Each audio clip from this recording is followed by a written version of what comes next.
प्रेरणया प्रवर्तितोऽहं वराकुरूपोऽपि तस्य हरेः पदकमलं वन्दे श्रीचैतन्यदेवस्य अनर्पितचरीं च करुणयावतीर्णं कलौ समर्पयत् मुन्नतोज्ज्वलरसां स्वभक्तिश्रियं हरिकोटसुन्दरद्वितिकदम्बसन्दीपितः सदा हृदयकन्दरे स्फुरतुश्चीनन्दनः जयतां स्वरगौरवो मन्मतेर्गति मत्सर्वस्वपदां भूयौ श्रीराधामदन्मोहनौ दिव्यगन्धारण्यकल्पद्रुमाः श्रीमद्रत्नागाररत्नसिंहासनस्थौ श्रीमद्राधाश्रीगोविन्ददेवौ प्रेष्ठालीभिस्सेव्यमानौ स्मरामि श्रीमान् रासरसारम्भिः वंशीवट्टकस्थितः कर्षणवेणुस्वरैर्गोपी गोपीनाथ श्रीवस्तुनः नारायणं नमस्कृत्य नरं चैव नरोत्तमं देवीं सरस्वतीं व्यासं ततो जयमुदीरये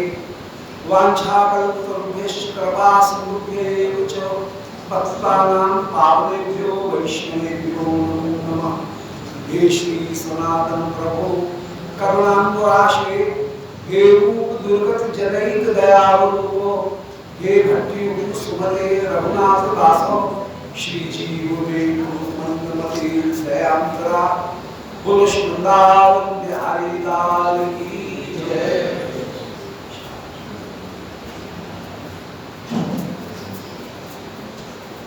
परम मंगल श्री प्रेम पत्तनम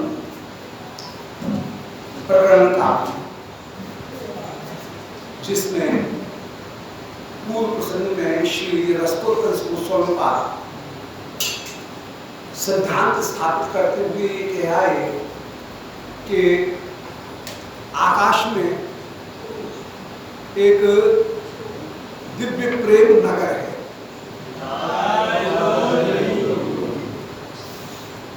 जगत में नगर रहता है पृथ्वी के ऊपर, परंतु ये एक ऐसा नगर है जो आकाश में। जगत में जो नगर होता है उस नगर की स्थिति ये होती है कि उसमें सिर वाले व्यक्ति रहते हैं, परंतु ये ऐसा नगर है जिसमें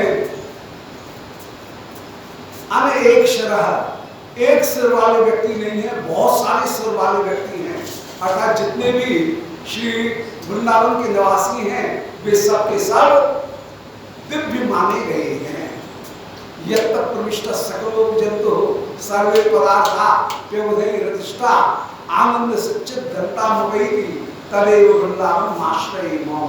श्री पुरोधन पाद कहते हैं कि वृंदावन में प्रवेश करने के साथ ही साथ जितने भी जीव हैं वे आनंद सच्चित घन रूप हो जाते हैं।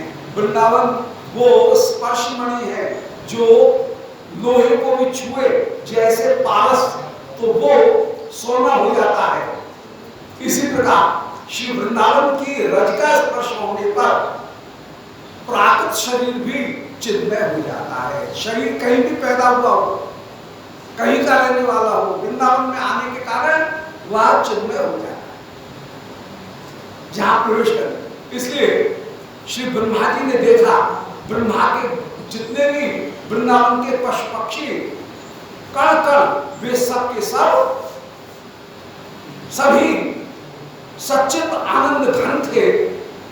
ब्रह्म मोहलीला में सबको उन्होंने शास्त्र शीर्षा अपने पिता नारायण के रूप में देखा कि ये तो सब मेरे पिता हैं, मेरा जन्म जिन शास्त्र शीर्षा से हुआ है ये तो सब उनको शास्त्र शीर्षा नारायण के रूप में वृंदावन के सभी निवासियों को उन्होंने देखा। तो जगत में नगर जो होता है उसमें रहते हैं एक सिर वाले, परंतु इस वृंदावन में जो निवास कर रहे हैं वे शास्त्र शीर्षा स्वरूप हैं, नारायण स्वरूप होकर के ब्रह्मा ने उनका दर्शन किया। फिर एक बात और कि वृंदावन का जो ये जो प्रेम नगर है, ये प्रेम नगर है आकाश में, परंतु तो आकाश में होते हुए भी अनेक शीर्ष वाला है, अनेक कलश जहां पर ऊंची ऊंची सुंदर भवन विराजमान है, उनके कलश विराजमान है। तो नैक सिरह, सिर अनेक सिर वाला यह श्री वृंदावन धाम है। फिर एक और बढ़िया बात कही, वो ये कि विधाता ने प्रेम और सिर इन दोनों में लड़ाई कर दी है। जहां प्रेम होगा वहां सिर नहीं होगा, जहां सिर अपना स्वार्थ और अभिमान, सिर माने स्वार्थ और अभिमान, जहां स्वार्थ और अभिमान होंगे वहां पर प्रेम नहीं होगा। इसलिए वृंदावन में जब निवास करे तो निवास करते समय यहां पर अभिमान का त्याग करे और स्वार्थ का त्याग करे, स्वार्थ और अभिमान त्याग करके विनम्र होकर के श्री वृंदावन में रहे। वृंदावन की रहनी के दो मूलभूत वस्तु हैं, इनको वृंदावन में रहते समय साधक को अपने साथ में जोड़ करके रखना चाहिए। ये आधारभूत दो वस्तु हैं वृंदावन में कैसे रहा जाए। पहली बात कि जो भी वस्तु हमारे पास में है या सामने दिख रही है, उनको कैसे ठाकुर के साथ में जोड़ा जाए। पहली बात वृंदावन की रहनी मुख्य रूप से यह है कि यहाँ की प्रत्येक वस्तु ठाकुर की सेवा के लिए, ये आधार वृंदावन में कैसे रहे, बोले यदि अपनी सारी वस्तुओं को ठाकुर के साथ में जोड़ लिया तो वृंदावन में रहना हो जाएगा, और यदि वस्तुओं को ठाकुर के साथ में जोड़ करके नहीं कर सके तो फिर वृंदावन में रहना नहीं होगा। और आधारभूत बात बता रहे दो चीज। पहली चीज, जितनी भी वस्तुएं हैं हमको उपलब्ध है वे सब ठाकुर के लिए, और उन वस्तुओं में इनका ठाकुर की सेवा में कैसे उपयोग हो सकता है यह भाव रखे, ये वृंदावन की रहनी। और दूसरी वस्तु कि ये शरीर मुझे जो मिला है, यह शरीर ठाकुर ने मुझे प्रभु की सेवा करने के लिए एक साधन के रूप में दिया है। इसलिए इस शरीर की रक्षा तो करनी है, परंतु शरीर को अपना मालिक नहीं बनाना। ये वृंदावन की रहनी। इन दो रहनियों, अपनी प्राप्त सारे साधनों को कहीं न कहीं ठाकुर के साथ में जोड़े। एक छोटी सी छोटी वस्तु है, यदि एक कागज भी है तो इस कागज का भी ठाकुर की सेवा में क्या उपयोग है, भगवत सेवा के लिए उपयोगी है। इसलिए इसका मैं संकलन कर रहा हूं, इसके द्वारा कृष्ण कथा होगी। यदि भगवत सेवा के लिए नहीं है तो ये वेस्ट है, ट्रैक है, इसको उठा के फेंक। एक तो ये दृष्टि, क्योंकि प्रेम का एक लक्षण ही वर्णन किया, प्रेम का एक पैमाना दिया कि सर्वभूतेषु पश्येत् भगवद् भावनात्मना भूतानि भगवती एष भागवतोत्तमा। नवयोग गोस्वामी महाराज के संवाद में प्रेम का एक लक्षण दिया गया है कि अपने भाव को जड़ चेतन सब में व्याप्त देखे और जड़ चेतन में अपने ही प्रभु का दर्शन करें। ये भाव जितना जहां ज्यादा होगा वहां समझना चाहिए उतना ही अधिक प्रेम, और ये भाव जितना कम होगा समझना चाहिए प्रेम से उतने ही दूर। तो वृंदावन की रहनी कैसे हो, वृंदावन में कैसे रहा जाए, इसका सुंदर इसके दो बिंदु हैं, जिन दो बिंदुओं को पकड़ करके रहना चाहिए कि हमको जो कुछ भी वस्तुएं मिली हैं उनको कहीं न कहीं ठाकुर के साथ में जोड़ करके रखें। ब्रजवासियों की यही रहनी रही कि धर्मार्थ स्वरूप प्रियात्म कल्या प्राणाशयास्पद करते, उनके धर्म अर्थ स्वरूप प्रिय आत्मा पत्नी पुत्र सब कृष्ण के लिए थे। और नंदवा कृष्ण के कल्याण के लिए, ब्रजवासी कृष्ण के कल्याण के लिए सब करने के लिए तैयार। इंद्र की भी पूजा कर लेंगे, शिव जी की भी पूजा कर लेंगे, अंबिका की भी पूजा कर लेंगे, कृष्ण मेरा पसंद है, ये भावना उनमें विराजमान। तो ब्रजवासी जन कृष्ण की प्रीति के लिए सब कुछ त्याग करने के लिए तैयार है। और गर्गाचार्य जी कृष्ण के जन्म के समय कह गए कि तस्मा नंदात्म जो यंते नारायण समोगुण श्रिया कीर्तिया भावेनो गोपायस्व स्वभाविका। बोले हे नंद, ऐसा बेटा बड़े कठिन से मिलता है, नारायण ने अपने जैसा बेटा दिया है, इसलिए तेरे पास में श्रिया कीर्तिया अनुभावेनो गोपायस्व, तेरे पास में जितनी भी धन दौलत संपत्ति है वो कृष्ण की रक्षा के लिए, तेरी जो कीर्ति, तेरा जो नाम यश सारे जगत में फैल रहा है वो कृष्ण की सेवा के लिए, और तेरा जितना भी रौब दौब अनुभाव है वो कृष्ण की सेवा के लिए। बाबा के मन में तो ये बात के पत्थर की लकीर हो गई, मिटता ही नहीं कि मेरा जो कुछ भी है वो कृष्ण के लिए। जो बाबा की दृष्टि वो ही ब्रजवासियों की दृष्टि। वृंदावन में रहने, वृंदावन में कैसे रहा जाए, इसका मूलभूत एक आधारभूत तत्व है कि हमें जो कुछ भी प्राप्त है वह सब कृष्ण के साथ में संबंधित है तो उसकी उपयोगिता है, और कृष्ण संबंध के लिए यदि वो नहीं है तो फिर उनकी उपयोगिता नहीं।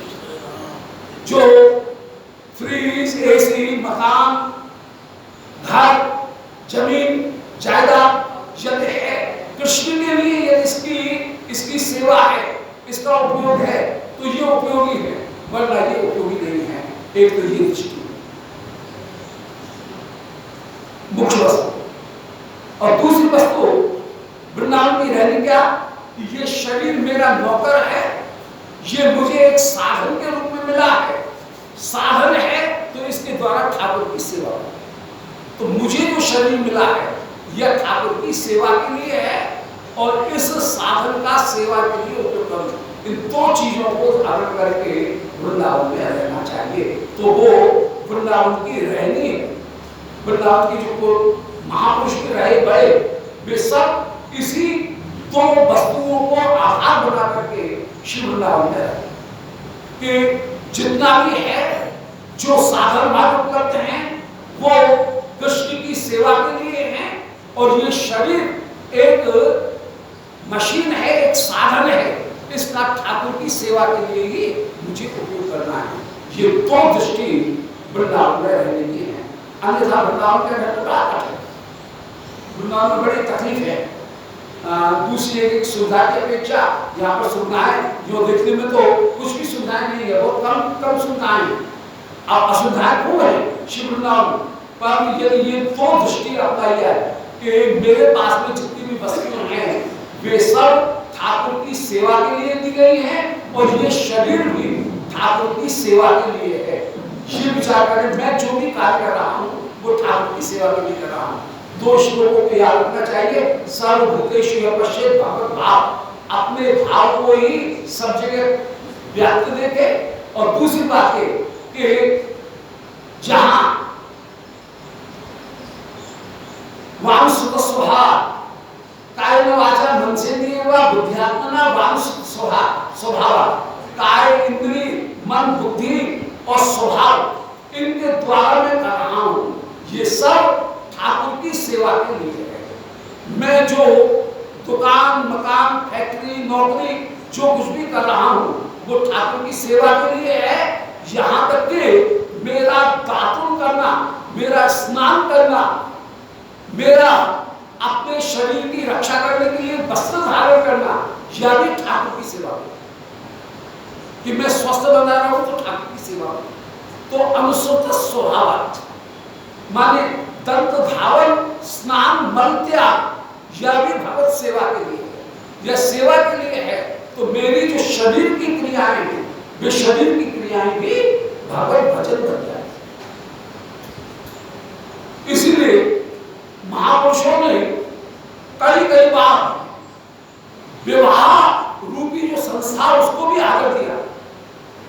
श्री हरिवंश जी आ रहे थे वृंदावन, और उस समय श्री वल्लभ जी ने ये कहा मेरी दोनों लड़की हैं, इनके साथ में तुम विवाह करो। और उन्होंने विवाह किया किसके लिए? कि आगे ठाकुर जी की राधा जी की सेवा चलेगी। वल्लभाचार्य जी को आदेश हुआ कि सेवा के क्रम को चलाने के लिए विवाह करो। वल्लभाचार्य जी ने विवाह किया, गोसाई जी ने विवाह किया, विठल राय जी ने विवाह किया।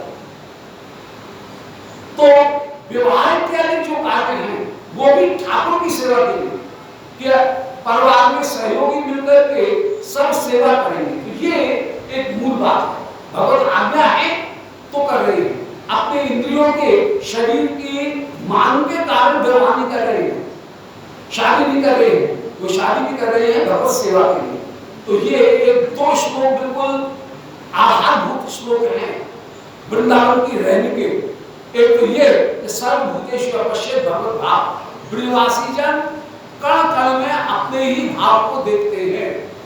श्री प्रिया जी ब्रजगोपिकागण विरह में एक एक बललता उनमें कृष्ण प्रेम का दर्शन कर रही हैं और कह रही हैं आहा ये प्रेम में डूब रहे हैं। अपने भाव को इन्होंने प्रणाम किया है, ये वृक्ष झुके रह गए हैं। ये लताएं हमको इसलिए नहीं बता रही हैं कि ये डर रही हैं कि मालकिन कहीं नाराज नहीं हो जाए। ये आम परम परम धन्य है, वृक्ष परम परम धन्य है, सफल है। तो अपने भाव को सर्वत्र देखना एक बात, और दूसरी बात मुझे जितने भी साधन मिले हैं ये साधन सेवा के लिए हैं, ये मेरे सुख के लिए है। ये दो वृंदावन की ये अपने मन में यहाँ बैठाने की ये दो आधारभूत साधकों के लिए दो आधारभूत वस्तु हैं कि ठीक है घर है, फ्लैट है, सब कुछ है, पर काय के लिए ठाकुर की सेवा।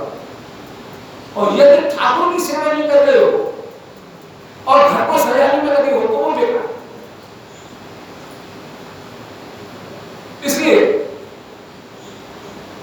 अपने भाव को सर्वत्र व्याप्त देखना और जितनी भी चीजें हैं उन चीजों का भगवत सेवा के लिए विनियोग करना, ये वृंदावन की मुख्य रहनी है और संतों ने ऐसा ही किया। तो कल के कथा प्रसंग में निरूपण कराए थे कि प्रेम और सिर माने अभिमान, इन दो में विरोध है। जहां अभिमान होगा वहां प्रेम नहीं होगा, और जहां प्रेम होगा वहां मैं सुख प्राप्त करूं, ये अभिमान और लोभ नहीं होगा। तो सिर प्रतीक है अनावश्यक ईगो का, अहम का, और सिर प्रतीक है मैं अपना सुख भोगूं, ये स्वार्थ। तो स्वार्थ और अभिमान इन दो का त्याग करें तो श्री वृंदावन का निवास होगा। और यहाँ पर ये ऐसा नगर है जो अनेक शिरः, जहाँ पर सिर वाले व्यक्ति नहीं है, अर्थात अभिमान का त्याग करके दीनता दास्य भाव धारण करके जो विराजमान हैं वे यहाँ के निवासी हैं। और जितनी भी वस्तुएं हैं उनका उपयोग भी ठाकुर की सेवा के लिए करना है। मैं जो कुछ भी कर रहा हूँ वह भी ठाकुर की सेवा के लिए कर रहा हूँ, अपने सुख के लिए नहीं कर रहा हूँ। यह विचार वृंदावन की रहनी का है। और पुराने जो वृंदावन के निवासी हैं उन सबों की रहनी ऐसी ही थी कि सब चीज ठाकुर जी के लिए, ये ही वे विचार करते। अब 7वें श्लोक में कह रहे हैं कि यत्र वशीकृत दैता पत्युर दैता के गर्विता सततम रति अनुकूला महर्षि मतिम कदर्थया मासो। वो जो वृंदावन के मधुर मेचक राजा हैं उनकी दो रानियां हैं, एक रानी है मति और दूसरी है रति। तो इनमें यत्र वशीकृत दैता पत्युर दैता अति गर्विता, इनमें रति नाम करके जो छोटी रानी थी उस राजा की, उनने वशीकृत दैता, श्याम सुंदर को अपनी मुट्ठी में कर रखा है। छोटी रानी इतनी चतुर कि उसने राजा को अपनी मुट्ठी में कर रखा है। पत्युर दैता गर्भता, पति की परम प्यारी है, इसलिए वो अत्यंत गर्वित भी है, उसका अभिमान भी खूब बढ़ रहा है। तो इस ब्रज में मति का अभिमान नहीं है, बड़ी रानी का अर्थात वैधि भक्ति का अधिकार नहीं है। यहाँ पर अधिकार है रति का अर्थात प्रेम रूपी रानी श्री राधिका, उनका अधिकार है। शास्त्र की आज्ञा इसका यहाँ अधिकार नहीं है, ये कहने का तात्पर्य। श्री वृंदावन एक राज्य है जिसके कृष्ण मधुर मेचक राजा हैं, उनकी मति और रति दो पत्नी हैं। मति का तात्पर्य है शास्त्र की आज्ञा और ऐश्वर्य बोध, और रति का तात्पर्य है सेवा भावना। तो सेवा भावना इतनी प्रबल है, तो सेवा भावना ने कृष्ण प्रेम रति ने शास्त्र की आज्ञा और ऐश्वर्य ज्ञान उसका अनादर कर दिया है। तो छोटी रानी ने रति ने मति का अपमान करना प्रारंभ कर दिया। तो यत्र वशीकृत दैता, अब रति का वर्णन कर रहे हैं, श्री राधा रानी या राधिका प्रेम उनका वर्णन कर रहे हैं कि राधिका प्रेम ऐसा है कि वशीकृत दैता, उसने श्री कृष्ण को अपने वश में कर लिया है। पत्युर दैता, वो श्री राधिका, वो प्रेममयी श्री राधिका, महाभारत स्वरूपा श्री प्रेम स्वरूपा श्री राधिका, वे ही पत्युर दैता, पति की ज्यादा प्यारी हैं।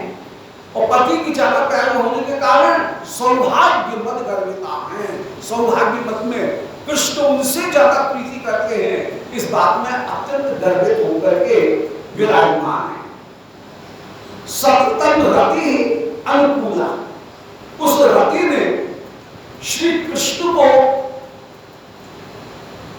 अपने अनुकूल पाया। श्री कृष्ण रति की बात को मांग रहे हैं, मति की बात को नहीं मांग रहे हैं। अर्थात इस ब्रज में शास्त्र की आज्ञा प्रधान नहीं है, यहाँ कृष्ण को सुख कैसे मिले ये रति की भावना ही प्रधान है। तो सप्तम रति अनुकूला, वो रति उनके वे श्री कृष्ण को अपने अनुकूल दे करके महर्षि मतिम कदर्शयामासो, उन्होंने बड़ी रानी मति की कदर्शना करना प्रारंभ कर दिया। जैसे किसी राजा की दो रानी हो तो रानियों के बीच में सपत्नी भाव होता है, ऐसे रति और मति इन दोनों के भीतर मन ही मन में लड़ाई चल रही है। और रति ने, छोटी ने बड़ी रानी का निरादर करना प्रारंभ कर दिया। अर्थात ब्रज का जितना भी व्यवहार है वो शास्त्र रीति के अनुसार नहीं चलता है, ब्रज का व्यवहार प्रेम के अनुसार चलता है। इसलिए प्रेम के अनुसार वे श्री कृष्ण चलना चाहते हैं, प्रेम उनको ज्यादा। तो यही चैतन्य चरितामृत में कहा गया कि जगत ऐश्वर्य भाव से मेरी आराधना करता है, परंतु ऐश्वर्य भाव से मैं वशीभूत नहीं होता हूँ, मैं वशीभूत होता हूँ प्रेम भाव से। जैसे भगवान की वशीभूतता प्रेम से है, ऐसे वे जगत के ईश्वर हैं, अनंत वैभव से युक्त हैं, इस भाव से उनकी महिमा नहीं होती है। जब बड़ी रानी का, मति का, शास्त्र की आज्ञा का, वैधि भक्ति का रति के द्वारा अनादर किया जाने लगा, तब पितृभवनम अधिशमनम, पितृभवनम आदिशमनम, विज्ञा विज्ञाय पत्तनम पत्यु, रत्याव मामता स्त्री जितेन तेनाप तत्यायो।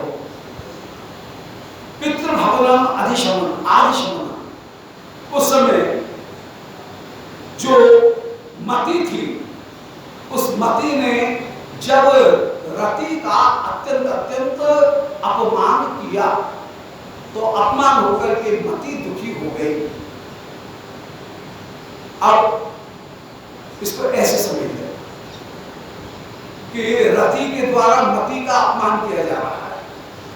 अब शास्त्र ये कह रहे हैं कि ठाकुर जी की वैदिक मार्ग में पंचामृत से स्नान किया जाए, शास्त्र घट से स्नान किया जाए। अब जाड़े के दिन में कोई 1000 घड़े से ठाकुर जी को स्नान करे, कितनी ठंड लगेगी ठाकुर जी। इसलिए शास्त्र की आज्ञा माननी है, ठीक है, घड़ा 2 घड़े से स्नान करा दिया, बार के जो घड़े हैं उनको ठाकुर जी के शास्त्र घट का स्नान कराना है, तो ठाकुर जी के ये नहीं कि लगातार माथे के ऊपर, ठाकुर जी के सिर के ऊपर घड़े पे घड़े उड़ाने जा रहे हैं, ठाकुर जी को श्वास लेने में तकलीफ हो जाएगी। इसलिए स्नान कराते समय कहीं ऐसा नहीं हो कि ठाकुर जी के श्वास रुकने लग जाए, श्वास लेने में तकलीफ हो। इसलिए जल की धारा एकदम नाक के ऊपर नहीं डाल करके, मुंह के ऊपर नहीं डाल करके चरण में डाली जाए, कंधे पे डाली जाए, घेंटों के ऊपर डाली जाए, थोड़ा घुमा घुमा करके ठाकुर जी के को स्नान कराया जाए। भले स्नान कराए जा रहे हैं पर फिर भी कहीं श्वास नहीं घुट जाए, असुविधा नहीं हो, इसका विचार किया जाए। तो ये है मति होने पर भी रति का विचार करना। भाई स्नान कराना ही है और पर्याप्त मात्रा में दूध है तो फिर क्या करें, वे ठाकुर के माथे के ऊपर नहीं डालेंगे, श्री राधा में डाल के चरणों में दूध ज्यादा समर्पित करेंगे, जिससे उनको असुविधा नहीं। ये कहीं सेवा करते समय भाव रखना पड़ेगा। अब धूप दे रहे हैं, धूप आरती कर रहे हैं, तो जहां वैधी मार्ग है वहां तो श्री ठाकुर जी के बिल्कुल नासिका के पास में ले जाकर के धूपदानी उसको लगाया जाएगा। परंतु जहां रति भाव है वहां पर एकदम ठाकुर जी के नाक से छुआ करके धूप नहीं दी जाएगी, ठाकुर जी को उपचू लग जाएगा, असुविधा होगी। इससे दूर से ही आरती की जाए। तो ये है भाव। तो वैधी भक्ति की भी जहां पालन किया जा रहा है वहां पर भी राग का विचार किया जाएगा। एक ठाकुर जी के ऊपर स्नान कराने के लिए बैठे हैं तो पहले शुरू करेंगे थोड़ा सा चरणों में जल पर ला करके, फिर धीरे धीरे ठाकुर जी के माथे पर एकदम सिर के ऊपर ही जल डाल दे तो ठाकुर जी को असुविधा लगेगी। तो जैसे यथा देहे तथा देवे, यथा देवे तथा करो, ये विचार जैसे रखना पड़ता है। तो यहाँ पर विधि मुख्य नहीं है। अब जाड़े के दिन है तो ठाकुर जी को स्नान कराते समय कुनकुने पानी से भी स्नान कराया जाएगा, ना तो बलबलते पानी से और न एकदम चिल्ड पानी जो है उससे स्नान कराएंगे, ऐसा नहीं। तो ये थोड़ा विचार करना पड़ेगा और धीरे धीरे सहते सहते ठाकुर जी के ऊपर फिर जल इत्यादि डाला जाएगा।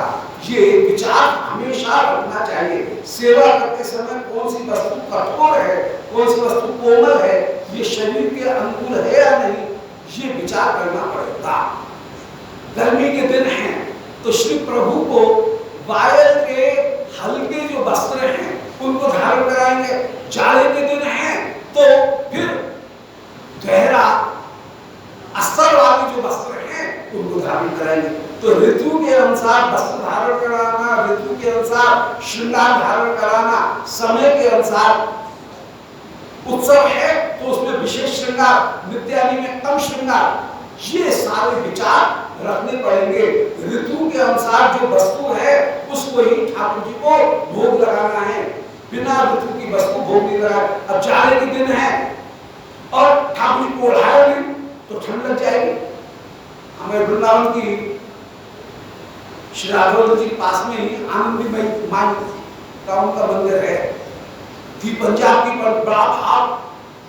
रास में ठाकुर जी के जो स्वरूप प्रियालाल बनते थे उनको अपनी गोदी में बैठा करके और इतना मातृ भाव उनमें कि जैसे मैं अपने बेटा बहू को ही गोदी में बैठा रही हूँ, इस तरह से पूजा करते आनंदी माँ। राघव जी बगल में मंदिर है आनंदी माँ का मंदिर।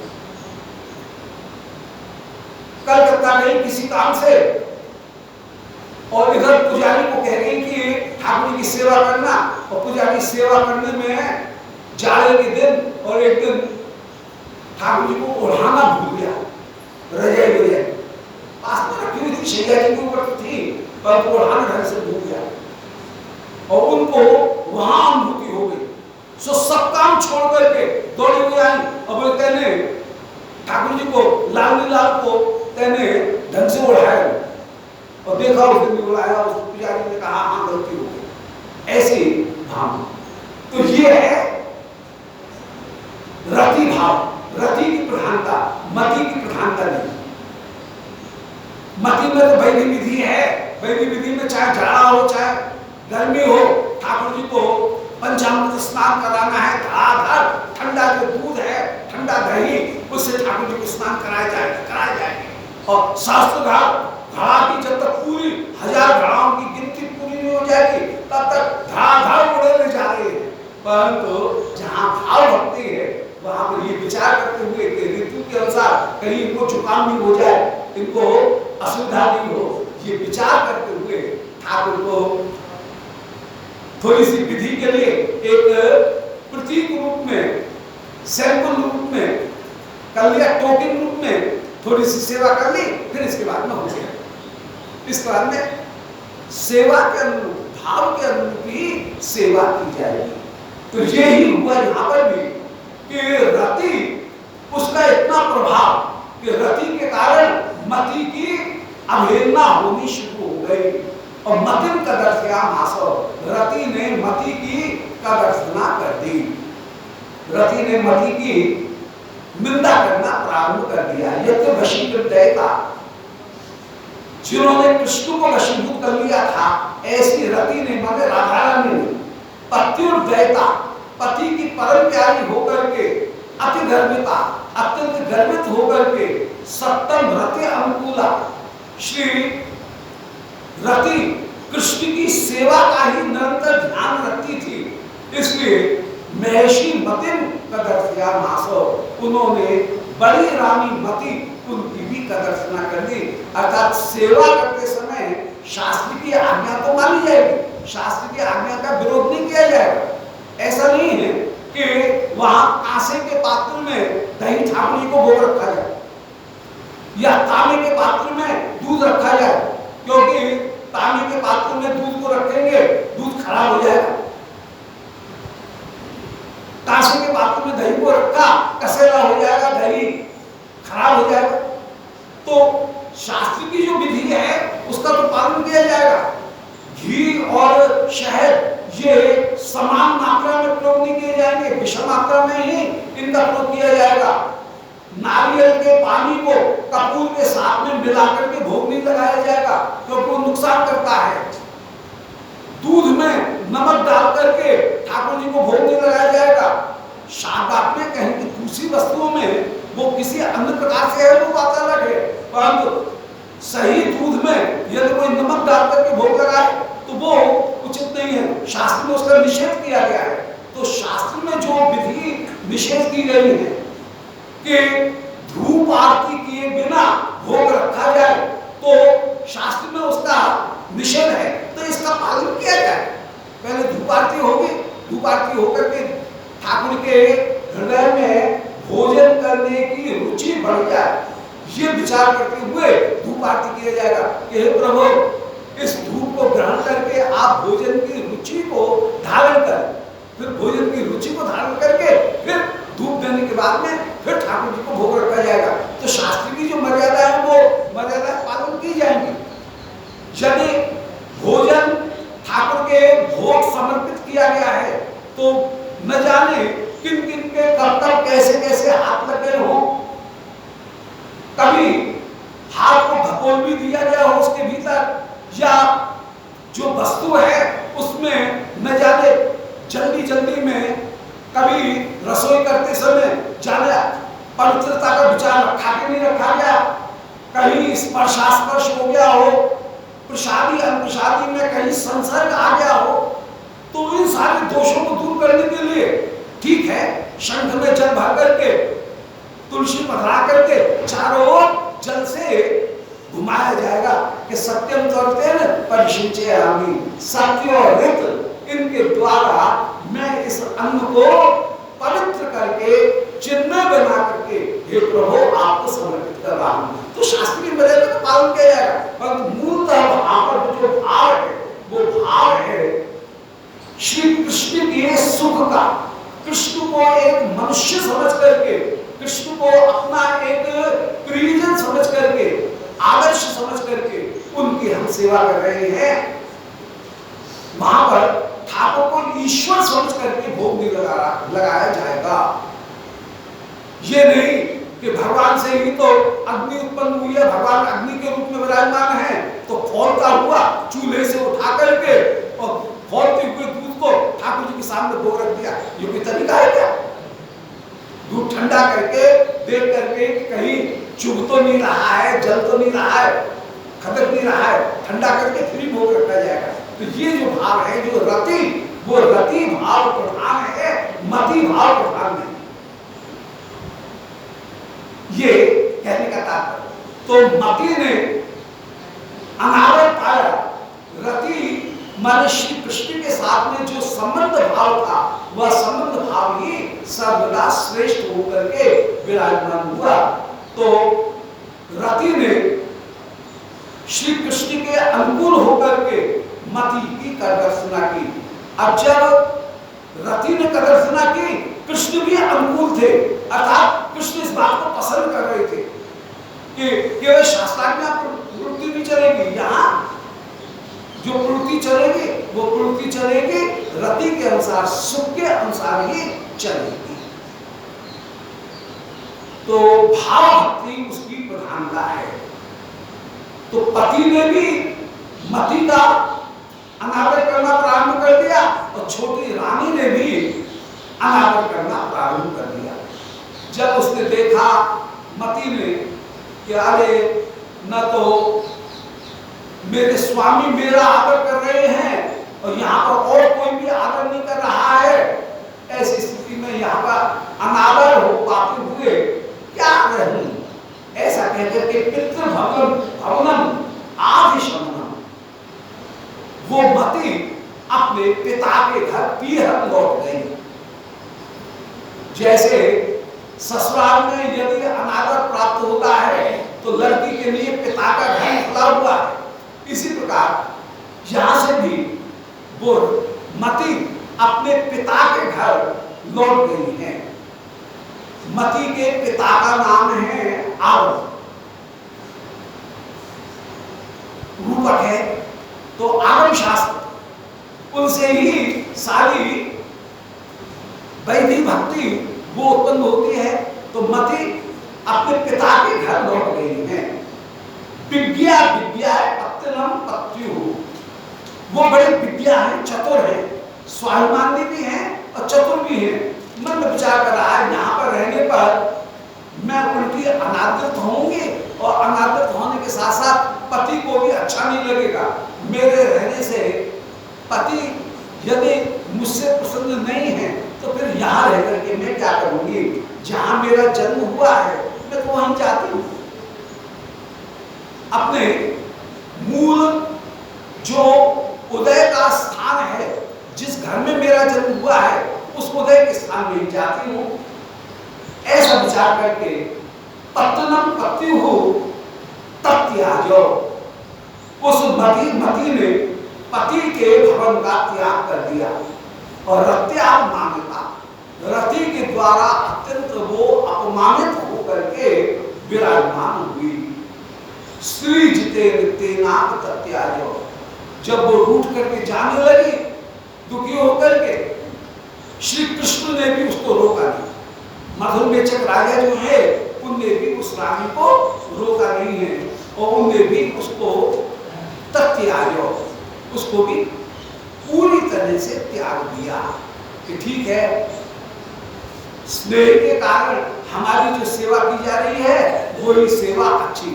तो सखाओं के द्वारा जूठन खिलाना, कंधे पे चढ़ना, ये भी ठाकुर को अच्छा लगता है, इसलिए ठाकुर ने मति उसको त्याग कर दिया और रति उसके ही आदेश को पालन किया। अब प्रेक्षावतो खिल जना विव शिक्षयन्ति लोकोत्तरम रथपते उदयम विलोक्यो तातारयं तत्सुतानि विहाय सद्य यातामति तदिदमेव मतेर मतित्व। अभी कह रहे हैं मति की एक बुद्धिमानी है कि जहां राग की बात ज्यादा, सिद्धांत बिल्कुल सही है, जहां प्रेम के कारण कोई बात की गई है वहां पर मति नाराज नहीं होती। अब यदि कहीं कोई खट्टा पेड़ नहीं आ जाए और यदि श्री शबरी जी अपने मुंह से चाह करके कि मीठे मीठे बेर रामचंद्र जी को खिलाओ, जूठन बेर रामचंद्र जी को खिला रही है, तो वहां पर मति बाहर डालने के लिए नहीं आएगी, मति टोकने के लिए नहीं आएगी। ये कैसे, ये क्या कर रही हो, जूठन ठाकुर जी को खिला रही हो, खुद खा करके चाह करके फिर ठाकुर जी को खिला रही हो, राम जी को खिला रही हो। तो जैसे मति वहां पर बाधा डालने के लिए नहीं आती है, ऐसे ही प्रेम की अतिशयता में यदि ऐसा किया जाता है तो मति उसमें बाधा नहीं डालती है। प्रेम की अतिशयता में मति की शास्त्र की मर्यादा का उल्लंघन किया जाता है तो मति बाधा नहीं डालती है, बल्कि मति कहती है ठीक है, ऐसा ही होना चाहिए। अब श्री जगन्नाथ जी यदि स्नान करते करते, स्नान यात्रा में जगन्नाथ जी को बुखार आ जाए, जगन्नाथ जी एकमात्र ऐसे ठाकुर जी हैं जिनमें पूरी मनुष्य लीला यथार्थ में दिखती है। सेवा में मनुष्य लीला का पूरा प्रयोग यदि कहीं है तो वो श्री जगन्नाथ जी की लीला। जगन्नाथ जी को बुखार भी आ जाता है, अन्य कहीं बुखार नहीं आता है, परंतु जगन्नाथ जी को बुखार आ जाता है, परंतु मति वहां पर विरोध नहीं करेगी।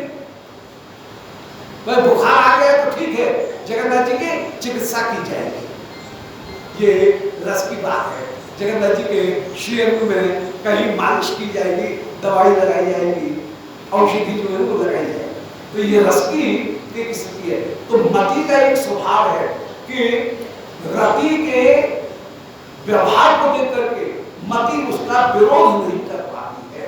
कभी अनुचित भी होता है तो उसका विरोध नहीं कर सकती है।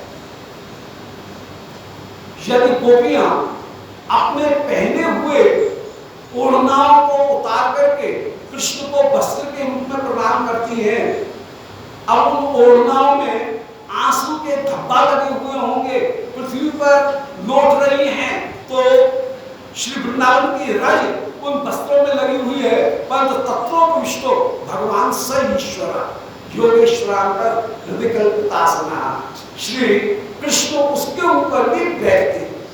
उस समय निषेध नहीं किया जाएगा, बल्कि ये सेवा को और भी ज्यादा सर्वश्रेष्ठ करके मानी जाए।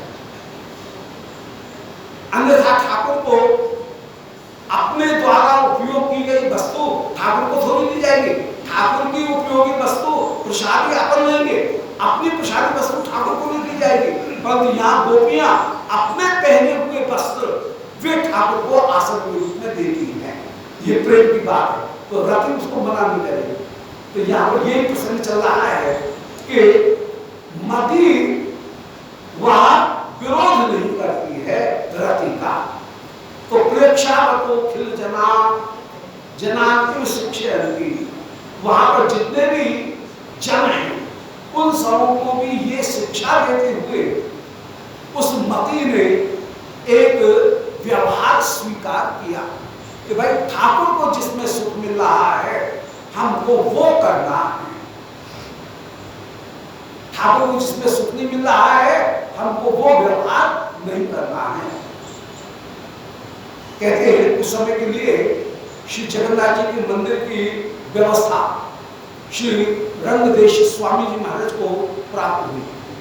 उन्होंने कहा ये ऐसा नहीं, यहाँ की सारी व्यवस्था बदलनी चाहिए और जो शास्त्रीय मर्यादा है उसके अनुसार व्यवस्था की जाएगी। और उन्होंने कुछ चेंज करना चाहा मंदिर की व्यवस्था में कि मंदिर में अमुक वंश के लोग जाएंगे, रसोई करने वाले अमुक लोग जाएंगे। दैतापति उनका प्रवेश होगा कि नहीं होगा। उन्होंने कहा ना, जो शुद्ध ब्राह्मण हैं उनका प्रवेश होगा। उनकी सेवा, दैतापतियों की सेवा कहीं जगन्नाथ जी के मंदिर में रोकी गई। जगन्नाथ जी को पसंद नहीं आया। सोते हुए श्री रंगदेश स्वामी उनके पूरे के पूरे पलंग को उठा करके और ला करके श्रीरंग में डाल दिया। तो तुम यहाँ पर बैठे रहो, मेरी जैसी इच्छा वैसे मैं करूंगा, तुम कौन होते हो रुकूंगा, मुझे ही पसंद है। तो श्री रंगदेश स्वामी जी ने भी फिर ये कहा, मैंने जैसे आपकी आज्ञा, यदि ऐसा ही है तो ऐसा ही सही। श्री ठाकुर की जो आज्ञा है, ठाकुर की इच्छा वो प्रधान है। ठाकुर कह रहे नहीं मुझे ये पसंद है, तुमको पसंद है तो अच्छी बात है, तुम्हारी पसंद को ही माना जाएगा, कोई भी उसमें निषेध नहीं करेगा। तो ये रस की रीति है कि ठाकुर को क्या पसंद है क्या पसंद नहीं है। ठाकुर की पसंद देख करके मति भी वहां से चली गई। तो प्रेक्षागतो अखिल जनान की शिक्षा थी, जितने भी दर्शक थे उनको मति ने मानो ये शिक्षा दी कि लोकोत्तरम रतिपते उदयम विलोक्यो, कि श्री रतिपति श्री मधुर बेचक महाराज उनको लोकोत्तर सुख की प्राप्ति यदि रति के अनुसार चलाई गई सेवा पद्धति से होती है तो ताता तो ठीक है, ठाकुर जैसे उनको पसंद है वैसा ही वे करें। ये मति का मतवान होना है, उसकी ये बुद्धि है कि वह इसी बात को अपना रही है। उसने अपने जितने भी पुत्र हैं उन पुत्र इत्यादि को भी छोड़ करके वो मति, पति और पुत्र इन सबका त्याग करके वह अपने पति के भवन ही चली गई। 10 राजकुमार जो हैं उन 10 राजकुमारों को छोड़ करके और पति को छोड़ करके वह अपने पिता के आलय ही चली गई। माने प्रेम स्नेह मान प्रणय राग अनुराग भाव महाभाव मालन और मोदन, ये 10 जो पुत्र हैं इन 10 पुत्रों को छोड़ करके मति चली। श्री राजा के 10 पुत्र थे, रति और मति, इन दोनों में तो 10 पुत्रों को और पति इन सबों को छोड़ करके ताता गए अपने पिता के घर ये चली गई हैं। पिता हैं आगम, तो आगम महाराज के घर ये चली गई हैं और वहां जाकर के रह गई। सद्यो याता मति तब इदमेव मते मतित्वम, ये ही मति की मति रूपता थी। तो अनेक जितने भी बुद्धिमान जन हैं उनको ये आदर प्रदान किया कि अपने निराकर को बढ़ा करके मत मानो, श्री प्रभु की सुविधा को ही, प्रभु के सुख को ही बढ़ा करके मानो, तब तो तुम मतवान हो, नहीं तो कुमति मानो। जो अपनी अपनी चलाए और ठाकुर की भी चलने दे वो कुमति मान है। जो ठाकुर की इच्छा में ही अपनी इच्छा माने वो ही सर्वश्रेष्ठ होकर के विराजमान। इसलिए श्री शिशुपाल के प्रसंग में भी श्री बलदाऊ जी ने माने यही कहा कि स्वस्थात एवाप मांगे भी बेनस्तद वरम रजा पाराहतम निरुत्थायो मूढ़ानन अधिरोहति, कि जो मिट्टी सिर पे चढ़ना चाहती है बाद में उसको नीचे ही गिरना पड़ता है। इसलिए मिट्टी का कल्याण इसी में है कि वो जहां है वहीं रहे, धूल बनकर के उड़ेगी, अंत में फिर से उसको नीचे ही और ज्यादा गिरना पड़ेगा, उसका और अपमान होगा। ऐसे ही श्री अपनी अपनी यदि ईश्वर की इच्छा, ठाकुर की इच्छा के आगे अपनी अपनी इच्छा को चलाया गया तो कहीं उल्टा अपमान की ही प्राप्ति होगी। तो मति का मतित्व तो यही है कि वह श्री कृष्ण की सुख को ही अपना सुख करके माने।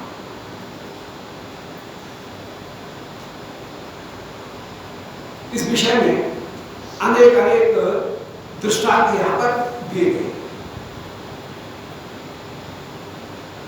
माने ब्रज गोपिकाओं ने लोक वेद की मर्यादा का त्याग करके श्री कृष्ण के सुख को ही बड़ा करके माना।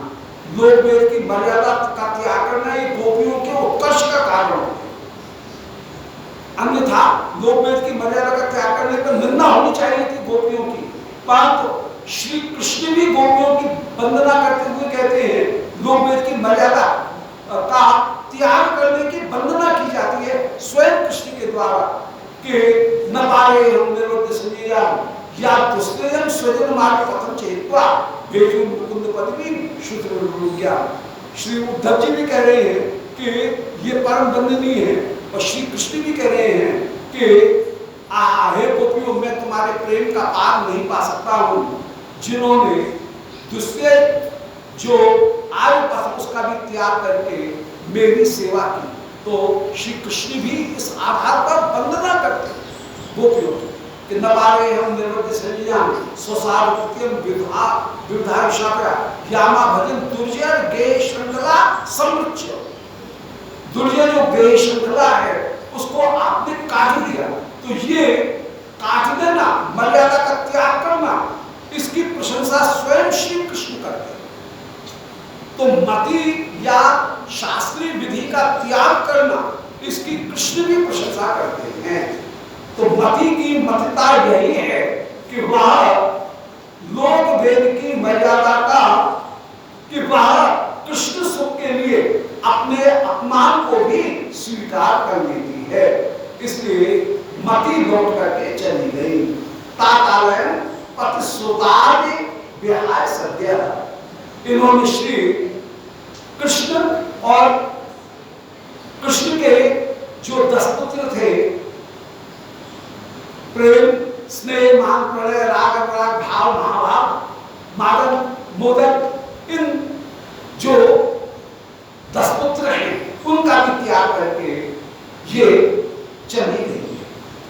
ये ही मति की मति रूपता है। तो यहाँ पर ये बड़ी सुंदर बात दिखाई गई कि श्री कृष्ण सुख के लिए मर्यादा का त्याग करना भी परम आदरणीय बन जाता है। और यदि कृष्ण सुख का विचार नहीं है और मर्यादा का त्याग किया तो शास्त्र उसमें निंदा करता है, तब शास्त्र निंदा करेगा, अन्यथा शास्त्र निंदा नहीं करेगा। श्री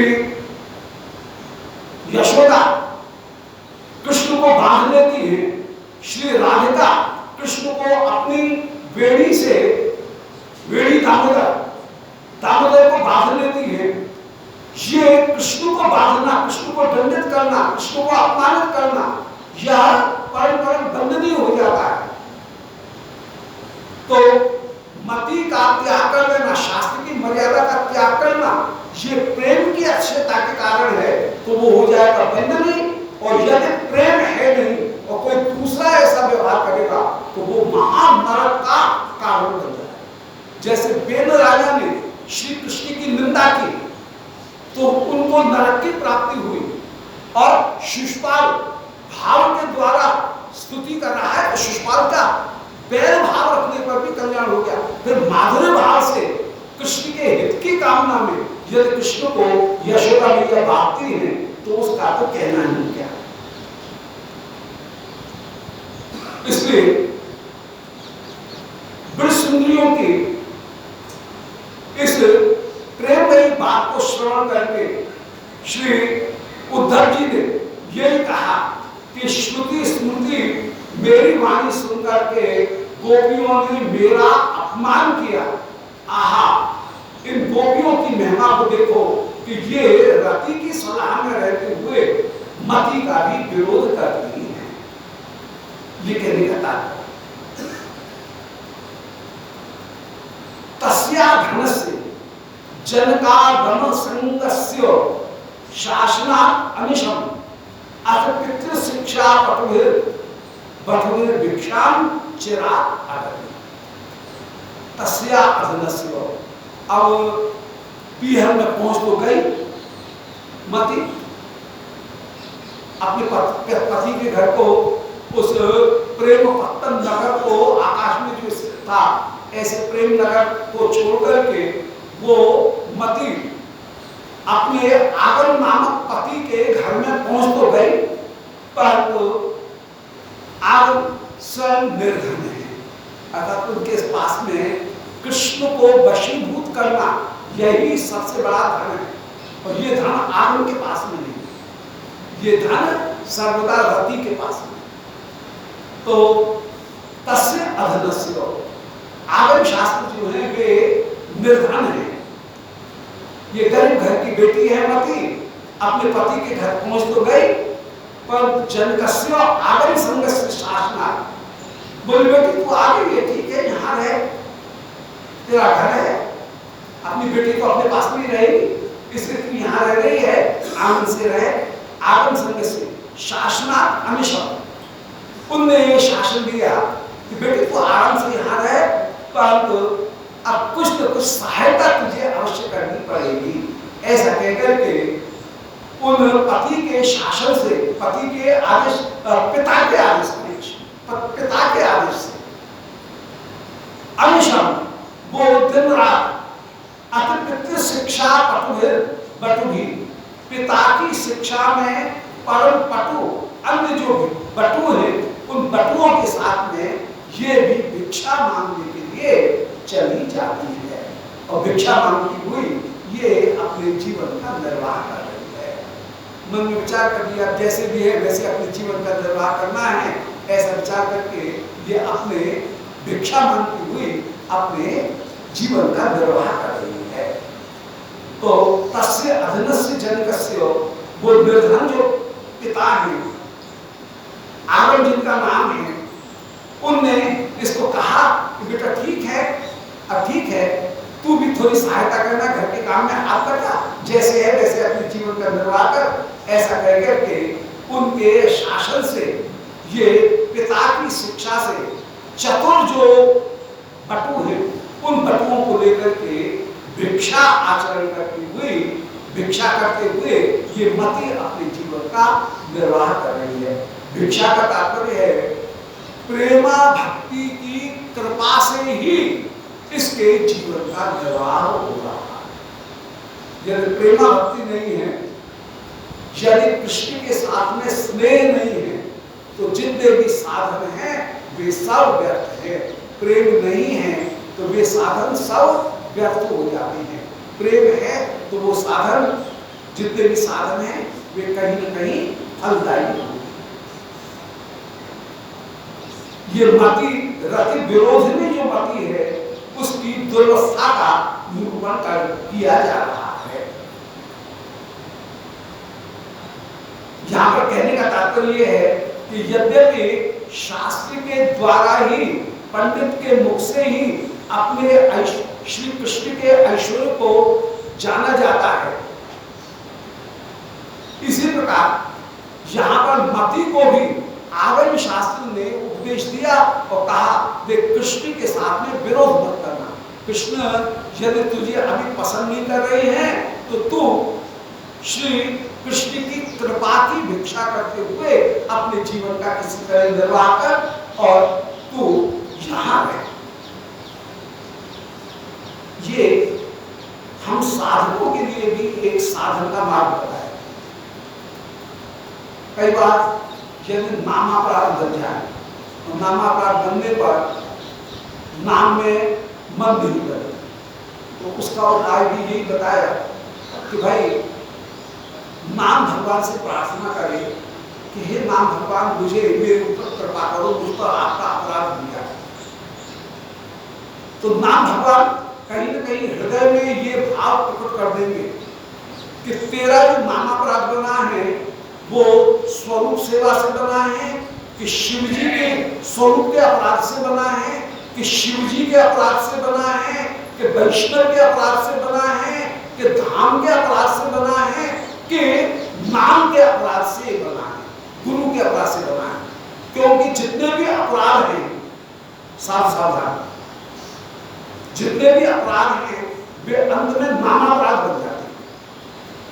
ठाकुर की सेवा करने में उल्टी सीधी सेवा कर रहे हैं और ठाकुर को साक्षात न समझ करके एक जड़ पदार्थ मात्र मान करके यह सेवा कर रहे हैं, तो फिर सेवा में मन नहीं लगेगा, नाम में मन नहीं लगेगा। भगवत स्वरूप में शिलावृत्ति आ गई तो नाम सेवा प्राप्त हो गया। इसी प्रकार शिव जी अलग है, कृष्ण अलग है। ऐसी स्थिति में श्री शिव को वैष्णव मानते हुए शिव का पूजन न करके या शिव को स्वतंत्र ईश्वर मान करके उनका पूजन कर रहे हैं, तो ये भी एक नामापराध हो जाएगा। शिव श्री विष्णु या ये नामादिकमलय दिया भिन्नम बसे, शिव और विष्णु इनको शिव को अवतार में मान करके स्वयं अवतारी मान लेना ये भी एक अपराध है, और शिव को वैष्णव मानते हुए उनका आदर न करना, अपनी अनन्यता की झोंक में आकर के अभिमान में आकर के शिव का अपमान कर देना ये भी एक अपराध है। तो भाई तुमने शिव का अपराध कर दिया। इसी तरह से हम शास्त्र का अपराध भी कर सकते हैं, वो शिव का अपराध भी नामापराध बन जाएगा। स्वरूप का जो अपराध है, बार बार स्वरूप का जो अपराध किया गया वो भी नामापराध बन जाएगा। इसी प्रकार शास्त्र का अपराध, अजी शास्त्र तो किसी ने लिखे होंगे उसको तुम प्रधान करके मान लो, ठीक है, क्या है शास्त्र कुछ नहीं, हम तो बस जो आएगा जैसे आएगा वैसे हम भजन कर देंगे। तो शास्त्र की अवज्ञा करते हुए शास्त्र का सेवन किया गया तो वो भी अपराध बन गया। तो शास्त्र का अपराध भी अंत में नामापराध बन जाएगा। इसी तरह से किसी वैष्णव का अपराध किया और वैष्णव का अपराध भी बाबा वैष्णव का अपराध कर रहे हैं, तो बाबा वैष्णव का अपराध करने पर भी वो वैष्णव अपराध भी नामापराध बन जाएगा। और गुरु जी का अपराध किया, गुरु जी ने एक बार क्षमा कर दिया, बाबा वही अपराध किए जा रहे हैं, तो गुरु अपराध भी नामापराध बन जाएगा। तो अंत में जाकर के चाहे धाम अपराध हो, चाहे वैष्णव अपराध हो, चाहे गुरु अपराध हो, चाहे शास्त्र अपराध हो, चाहे शिव अपराध हो और चाहे स्वरूप का अपराध। ठाकुर जी तक पीठ कर खड़े हुए कहां की बात है, अपराध कर रहे हो। अब ये अपराध बार बार करोगे तो ये भी नामापराध बन जाएगा, फिर नाम में मन नहीं लगेगा। तो यदि अपराध बने हुए तो नाम भगवान ये कहते हैं कि जहां तुमने अपराध किया है सबसे पहले तो ये है कि वहां जाकर के अपने अपराध की क्षमा करा। शिव जी का अपराध किया है तो शिव जी के पास में जाकर के, शास्त्र का अपराध करना है तो शास्त्र को प्रणाम करके, स्वरूप का अपराध करना है तो स्वरूप को प्रणाम करके, गुरु जी का अपराध करना है तो गुरु जी को प्रणाम करो, वैष्णव का अपराध करना है तो जिस वैष्णव का अपराध करना है उसको प्रणाम करो। तो पहली शर्त को अपराध को निवृत्त कराने की ये है कि अपने अपराध की निवृत्ति करो। अब ये बात भी कौन बताएगा, ये अपराध भी बताएंगे शास्त्र के बारे में बताएंगे। ऐसी मती रूपी जो कन्या जब आई कृष्ण का त्याग करके, उस समय आनंद ने कहा बेटा गला ऐसा तुझे करना नहीं चाहिए था, तुझे पति का त्याग करके आना नहीं चाहिए था, तूने पति का अपराध किया है, अब पति के पास में जाने में तुझे संकोच हो रहा है, ठीक है, तब तक तू अब नाम का सेवन करते हुए, प्रायश्चित करते हुए भिक्षा ग्रहण कर। अब इसका तात्पर्य क्या है, साधन की दृष्टि से देखें कि यदि हमारे द्वारा बार बार गुरु जी का अपराध बना है तो गुरु जी ने एक बार क्षमा कर दिया, दोबारा कोई अपराध कर दे तो गुरु जी नाराज होते और उन्होंने कहा खड़ा मेरे पास में मत आना। बाबा पहले अपराध करता है और फिर प्रणाम करने के लिए चला आता है, खड़ा यहाँ पर मत आना। अब गुरु जी ने मना करके तो फिर साधक का कर्तव्य क्या है, उसमें श्री विश्वनाथ चक्रवर्ती जी ने इनका कहीं वर्णन किया कि साधक का ये कर्तव्य है कि साधक पत्र का लिख करके श्री गुरु जी के चरणों में भेजे कि गुरु जी मेरा आपने त्याग कर दिया, मैं आपके बिना कभी रह नहीं सकता हूँ, मेरा अब क्या दशा होगी, हाँ मेरी क्या दशा होगी, मेरे ऊपर कृपा करो, मेरे अपराध को आप क्षमा करो, मुझे अपनी शरण में ले लो। तो गुरु जी का मन कभी न कभी पलटेगा।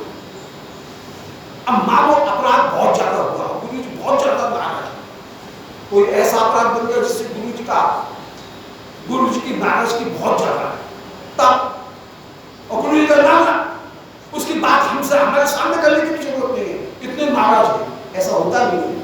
गुरु जी तो बड़े कृपालु होते हैं, पर मानो भी कहते हैं ना उसकी बात भी हमारे सामने करना जरूरी नहीं है, तब क्या करें। श्री विश्वनाथ चक्रवर्ती जी कह रहे हैं उस समय मन ही मन तो श्री गुरु जी की प्रार्थना करते रहे कि हे गुरुदेव आपके बिना तो हम कहीं के नहीं रहे, अब तो हम गए नरक में पड़े हैं, हमारे को नरक में भी हमको स्थान नहीं मिलेगा, परंतु हमारे पास में और कोई दूसरा साधन नहीं है, आपने जो नाम हमको दिया वही तो हमारा आश्रय है, इसलिए हे नाम भगवान आप ऐसी कृपा करो कि गुरु जी का चित्त थोड़ा सा ढीला हो जाए। अब यदि नाम की इस आश्रय से सेवा की जाएगी, ये भावना हृदय में धारण करके फिर यदि नाम जप किया जाएगा तो एक दिन ऐसा आएगा नाम भगवान गुरु जी का मन बदल जाएगा।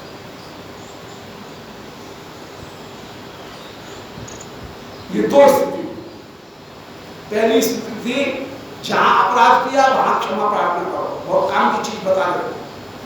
ये विश्वनाथ चक्रवर्ती जी के आधार पर निवेदन कर रहे हैं, प्रसंग आ गया है इसलिए वर्णन कर रहे हैं कि जहां अपराध बना है वहां जाकर के क्षमा करें और नाम ग्रहण करें, तो फिर से भजन योगित और रिज्यूम हो जाएगा, भजन पूरा स्थापित हो जाएगा, जैसे पहले भजन चल रहा था वैसे वैसे चलने लगेगा, अपराध की क्षमा प्रार्थना कराएंगे। दूसरी स्थिति गुरुजी यदि ज्यादा नाराज हैं तो गुरुजी के पास में पत्र भेज करके किसी संदेश वाहक को भेज करके किसी न किसी बहाने से प्रार्थना कराया जाए तो बड़ा दुखी हो रहा है वो व्यक्ति, उनके ऊपर कृपा करो। जैसे श्री छोटे हरिदास अनेक अनेक बार श्री महाप्रभु के पास में संदेश भिजवाते रहे हैं, पर महाप्रभु ये ज्यादा ही कठोर हो जाए, ऊपर से एक मर्यादा स्थापित करना चाहे और कठोरता दिखाते हुए छोटे हरिदास के ऊपर अभी कृपा नहीं कर रहे हैं, कह रहे हैं कि छोटे हरिदास का किसी ने नाम नहीं लिया तो मैं यहां से छोड़ करके चला जाऊंगा, पूरी छोड़ दूंगा।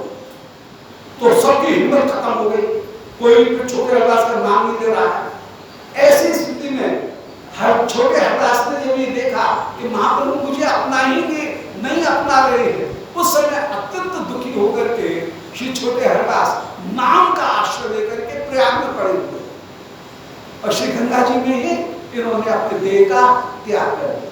तो वो त्याग किया, श्री महाप्रभु तो सवारी को अपनाए हुए थे, कभी छोड़ा तो था नहीं, केवल दिखावा मात्र था, महाप्रभु ने इनको अपना लिया कृपा कर। तो ये दूसरी स्थिति हुई कि पहली स्थिति थी अपराध किया है प्रणाम करो नाम का आश्रय लो, दूसरे की स्थिति थी कि गुरुजी नाराज हैं तो कहीं न कहीं संदेश भेजो, नाम का आश्रय ग्रहण करो, कृपा करेंगे। यदि इतने में भी गुरु प्रधान कृपा नहीं कर रहे हैं तो एक तीसरी स्थिति है कि नाम भगवान का आश्रय ग्रहण करो और नाम भगवान से प्रार्थना करो कि तुम गुरु जी का चित्त बदलो। अब एक चौथी स्थिति और कि मानो अपराध इतना भारी है कि गुरुजी कृपा नहीं करने वाले हैं, जब करेंगे तब करेंगे, अभी जल्दी कृपा करने वाले नहीं हैं। उस स्थिति में साधक का एक कर्तव्य बनता है कि यदि गुरु का ऐसा महा अपराध बना है तो वह रोग कष्ट इनको सहन करते हुए, इनको दंड रूप में स्वीकार करते हुए नाम का आश्रय ग्रहण करें। यहां पर वही हुआ, आगम शास्त्र ने उस समय मती बेटी को ये आदेश प्रदान किया कि बेटी तेरे अच्छा नहीं किया, अब यदि तेरी ये स्थिति नहीं है कि तू दोबारा जाकर के पति की सेवा करे, वो तुझे इस समय इन परिस्थितियों में संभव नहीं है, तो अब ये है कि पति की कृपा तेरे ऊपर मिलती रहे, इसके लिए तू कष्ट भोगते हुए पति का नाम आश्रय ग्रहण करते हुए भिक्षा अटन कर। तो मती देवी जो है वो भिक्षा करते हुए अपने जीवन का निर्वाह कर रही हैं। तो ये सारी शिक्षाएं कैसे मिलेंगी? हम शास्त्र को नहीं छोड़ सकते, शास्त्र तो सर्वदा साथ में रहेंगे। शास्त्र प्रत्येक परिस्थिति में हमारे दिशा निर्देश करने में सहायक होते हैं। तो यहाँ पर हम लोगों के लिए ये मति का आचरण यह एक शिक्षा प्रदान करने वाला है कि यदि कभी वैष्णव निष्ठा अपमान हो जाए, गुरु अपमान हो जाए, शास्त्र का अपमान हो जाए, शिव जी का अपमान हो जाए, किसी अन्य देवता का भी अपमान हो जाए और स्वयं शिव ठाकुर का ही अपमान हो जाए और नाम का भी अपमान हो जाए, कोई भी अपमान हो, कोई भी अपराध हो, उस अपराध से बचने का एकमात्र उपाय है।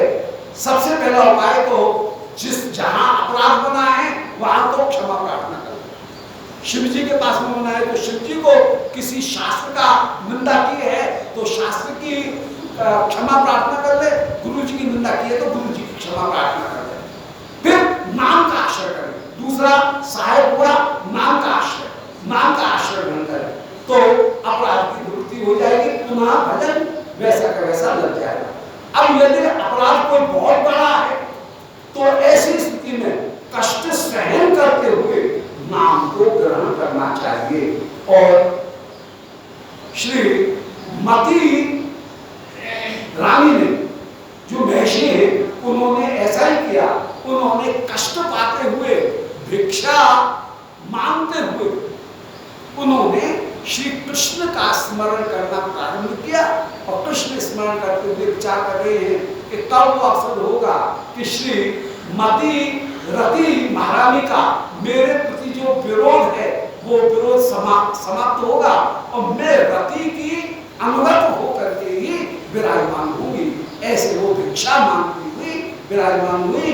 यही मतस्तनेव मते मतित्वम, मति की मतता यही है, मतिरूपता यही है कि वह रति कैसे प्राप्त हो, रति का अनुगत्य कैसे प्राप्त हो, इस बात पर ही हमको दृष्टि डालनी चाहिए। इसलिए श्रीमद् वृंदावन निवास का रहने का दो बिंदु हैं। एक तो जो भी हमको साधन प्राप्त हैं उन साधनों का श्री कृष्ण के साथ में हम लिंक करें कि इनका कृष्ण सेवा में कैसे उपयोग हो सकता है।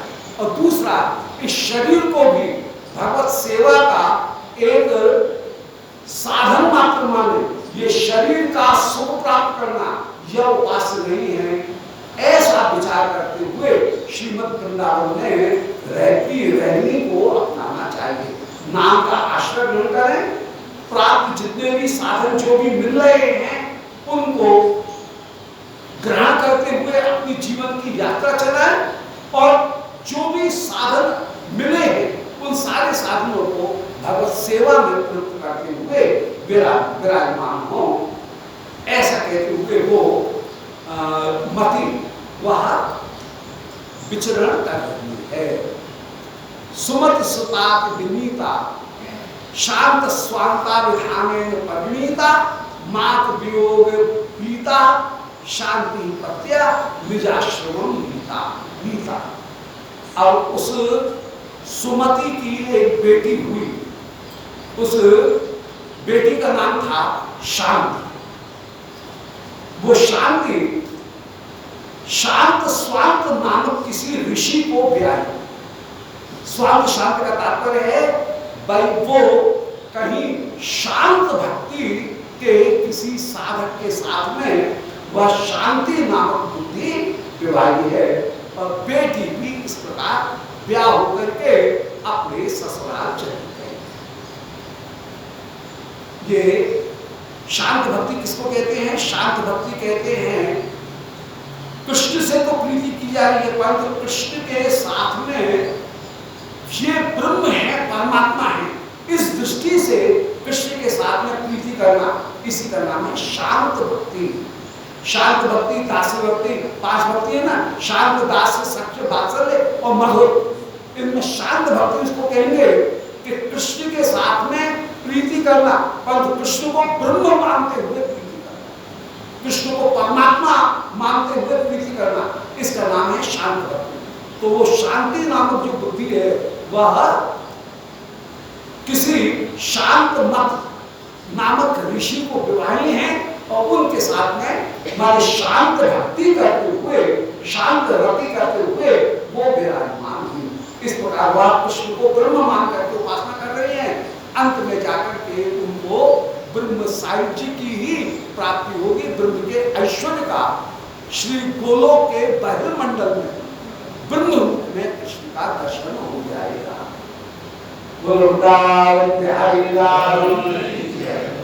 इधर अब जो रति है उन्होंने उस प्रेम पत्तन की क्या व्यवस्था की, अब उसको आगे बताएंगे।